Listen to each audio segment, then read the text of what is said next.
Yathrib namanya pada ketika itu. Jadi semua yang dengar, semua bersiap. Semua bersiap. Mari kita bersiap. Mari kita hijrah. Ada yang dah menuju ke Habsyah, tukar haluan pergi ke Yathrib sebab dah ditunjukkan tempat hijrah di sana. Dan pada ketika itu termasuk juga yang bersiap itu siapa?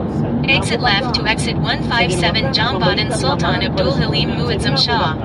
Dia tidak merasakan diri dia tu istimewa banding orang lain. Dia pun sama juga bersiap seperti orang lain sebab nak mengikuti hijrah Nabi. Kemudian bila Saidina Abu Bakar sedang bersiap, Nabi suruh dekat dia, wahai Abu Bakar, duduk kau ke tempat kepek diam kau. Duduk kau ke rumah kau sampailah aku diizinkan untuk hijrah. Maknanya apa? Nabi nak Saidina Abu Bakar temankan dia. Itu kita kena faham. Saidina Abu Bakar pun terperanjat, terkejut dia. Biar betul. Itu saya cakap lah. Saidina Abu Bakar tak sebut macam tu lah. Dia kata biar betul. Apakah benar demi ayah anda sebagai tebusan? Apakah benar katamu itu wahai Rasulullah? Tanya Nabi, betul ke kau cakap ni? Dia macam tak percaya. Bayang dia paling rapat dengan Nabi, dia tak percaya dia dipilih. Cuba kalau kita paling rapat dengan Tok Ketua, tiba-tiba nak pergi khusus kat Kelompok, dan lambat sikit, dan payah sekali dengan Tok Ketua, belagak kan? Jadi Tok Ketua tak bawa kau pada Tok Ketua. Tetapi dia merendah diri, dia tak pernah rasa diri dia istimewa. Jadi bila Nabi kata, ya benar wahai Abu Bakar, menangis Saidina Abu Bakar, dia peluk Nabi, tak sangka dia dipilih untuk temankan Nabi. Ini pengajaran yang pertama untuk semua dalam masyarakat. Jadi orang nombor 2, jangan perasan jadi nombor 1. Kalau kita jadi setiausaha kepada ketua kampung, dongar ketua kampung In 300 meters, stay to the right. Lagi dan ni. Jangan perasan. Sentiasa berpegang pada amanah yang sedia ada. Stay to the right to exit 2802 Batu Mang. Tentu. Jadi penceramah lah. Jangan lebih-lebih pula. Sibuklah kau nak mengaturkan orang macam ni, tak payah. Yang ketua peneroka lah. Pengurusi JPKK lah. JPKK, MPKK semua dah tak faham. JPKK, tak lah. Macam-macam lah. Macam-macam brand lah ada sekarang kan. Tak kisahlah, janji berpegang kepada amanah yang ada. Amanah kita pengurusi KRT, jaga KRT. Kan, pengurusi kita program apa Continue straight for 14 minutes to exit 2802B Batu Mang, Bayan Levis, Plegorg, Georgetown. Kita daripada apa Kalda punya apa tu, pegawai sosial, jagalah sebagai pegawai sosial. Dijaga elok-elok. Dia buat perkara tak perlu kan. Dia belak pahala. Ingat, amanah ni waktu Allah nak bagi ke gunung ganang, nak bagi ke laut, nak bagi ke tumbuhan pokok-pokok semua tak nak.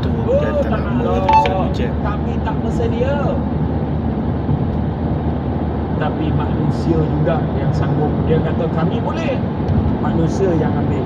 Sedangkan mereka itu cenderung melakukan kesilapan dan melakukan kezaliman dan kerosakan. Manusia senang bersalah, senang bersilap. Itu sebab bila Khalid Al-Walid dipilih menjadi panglima Angkatan Darat, dia sanggup dipikul amanah itu dengan menangis.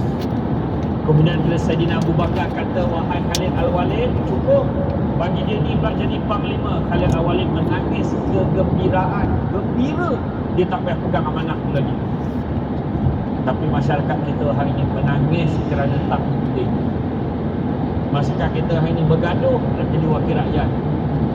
Masyarakat kita hari ini bergaduh nak pegang jawatan tertinggi. Sedangkan semua itu akan dipertanggungjawabkan. Manusia akan seramai-ramainya akhirat nanti menyesal kerana memegang jawatan. Kenapa? Kerana semua dia tak dapat dilaksanakan dengan baik. Kenapalah dulu aku ambil jawatan? Yang paling copek masuk neraka siapa? Yang selalu jawab macam ni, aku ni AJK biasa-biasa je, paling copek masuk neraka. Sebab dia fikir dia tak dapat kerja. Aku AJK.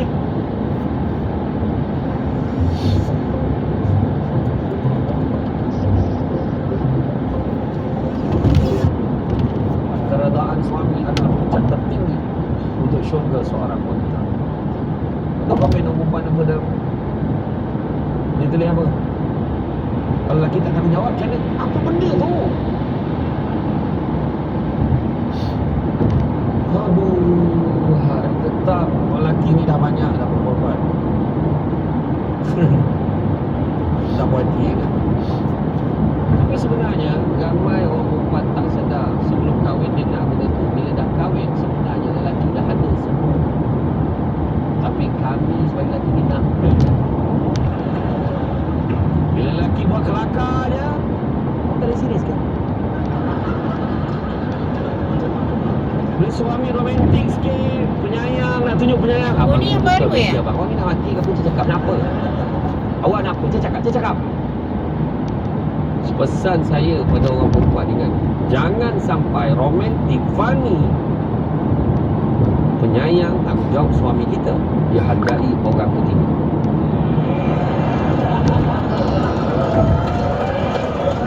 Kau tak tahu tiba-tiba kat tempat kerja ada perempuan cakap, kan sebenarnya dah lama nak check calon suami macam ni. You ada complete package, you romantic, you suit, tapi I faham you dah ada keluarga, you ada isteri, ada anak-anak. I sebolehnya tak nak mengaku kebahagiaan rumah tangga orang lain, tapi memang you ada semua tu. Kau tahu tak, tiba-tiba suami kau jadi Jalaluddin Hasan. Well, you tidak ada katakan mengganggu rumah tangga I. Hang sebiji weh.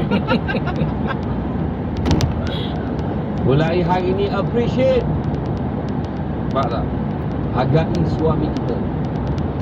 Kadang ada yang komplain, tak tahan lah suami ni gido bising. Gido bising. Apa kerja memang kat tempat yang bising. Masa tidur pun memang bising. Dengar tu. Orang lelaki ni Tapi tak boleh tidur lah macam mana? Safari. Dia menjema jadi rimau, jadi singa. Dia nampak rusa, dia kejar rusa tu. Dapat sekor. Dia panggil singa dengan rimau yang lain. Dia panggil yang lain. Jadi kalau perempuan dengar lagi bunyi tu, ya Allah, teruk betul pengembaraan di malam ni. Macam tu.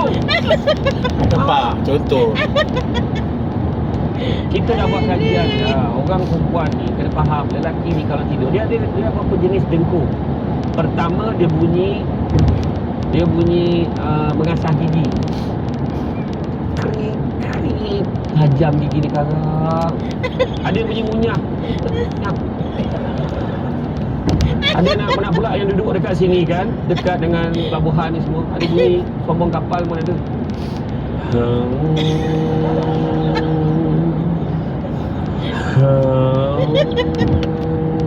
Sampai pagi. So pagi bini pun tanya, bang malam tadi berapa banyak pelabuhan singgah? Yang paling popular bunyi vibrate handphone. Betul tak? Betul? Yang lagi penat tu hujung dia ada bunyi sikit. Betul. Yang lagi penat hujung tu dia cakap bahasa Rusia sikit.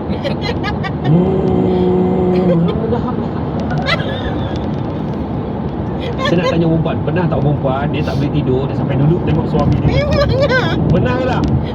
Pernah kan? Biasa. Kenapalah kau tanggung ni kak? Dia sampai dekat chorus tu, yang climax tu dia macam tercekik sikit. Senyap tu sampai pagi tu. Kau pun letak tangan kat hidung, hidup lagi. Ingat dah mati dah. Ada seorang makcik tu dia kata tak adalah masalah, yang paling makcik ingatkan pakcik kau time tidur dah tak terdengar bunyi dia lagi. Barulah makcik sedar yang pakcik kau dah tak ada. Nampak?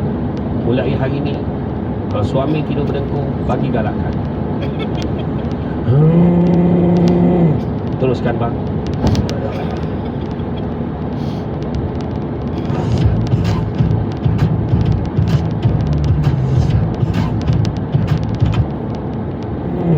Teruskan bang.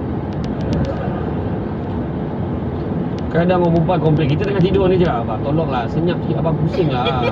Bising lah. Apa jawapan lelaki? Memang kena. Bising abang. Sekurang-kurangnya abang tidur di sebelah kamu, bukan di sebelah orang lain.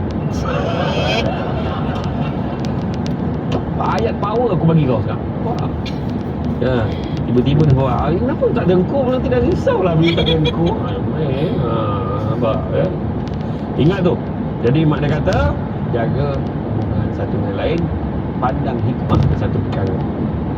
Kemudian apa? Seterusnya adalah respon bertanggungjawab. Bertanggungjawab dengan kerja kita. Jangan selepas kat orang lain. Dia tak tahu, tu tak tahu. Ni bukan kerja saya, patutnya dia yang buat ni. Kenapa? Saya tak tahu. Saya pergi arahkan, beritahu dia, suruh dia buat. Siapa yang arahkan? Saya ingat siapa? Tak boleh. Jangan suka menyalahkan orang lain. Kita kena bertanggungjawab dengan kerja kita. Jangan jadi bangau. Kenapa bangau kurus? Jauh ni.